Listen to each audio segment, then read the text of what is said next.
Thank you, Mr. Speaker, and I thank the Prime Minister for a copy of the statement before we met here this afternoon. We're in an extremely serious and unprecedented situation. The government has lost control of events and is in complete disarray. It's been evident for weeks that the Prime Minister's deal did not have the confidence of this House. That's right. Yet she ploughed on regardless, reiterating this is the only deal available. Can she be clear with the House? Is she seeking changes to the deal or mere reassurances?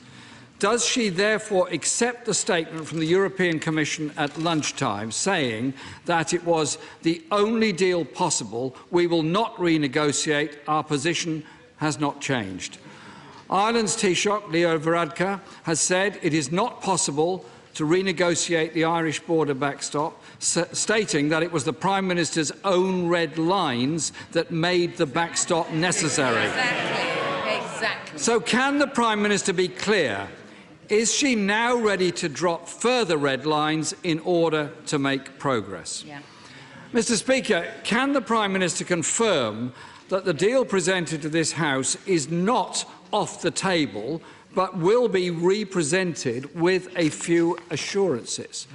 Bringing back the same botched deal either next week or in January, and can she be clear on the timing, will not change its fundamental flaws and deeply held objections right across this House, which go far wider than the backstop alone. Mr. Speaker, this is a bad deal for Britain, a bad deal for our economy and a bad deal for our democracy. Our country deserves better than this. The deal damages our economy, and it isn't just the opposition saying that. The government's own analysis shows this deal would make us worse off.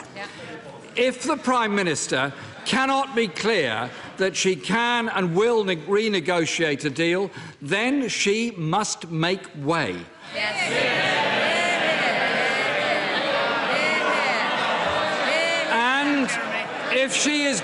And Mr. Speaker, if she is going back to Brussels, then she needs to build a consensus in this House. And since it appears business has changed for the next 2 days, then it seems not only possible but necessary that this House debates the negotiating mandate that the Prime Minister takes to Brussels.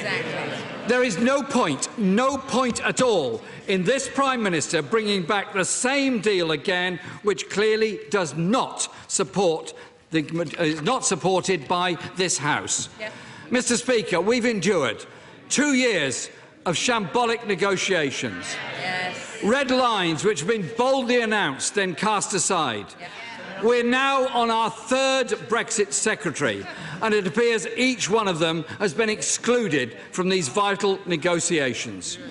We were promised a precise and substantive document and got a vague 26-page wish list, and they become the first government ever in British history to be held in contempt of Parliament. The government is in disarray. Uncertainty is building for business. People are in despair at the state of these failed negotiations and concerned about what it means about their jobs, their livelihood and their communities. And the fault for that lies solely at the door of this shambolic government. The Prime Minister is trying to buy herself one last chance to save this deal. If she doesn't take on board the fundamental changes required, then she must make way for those who can.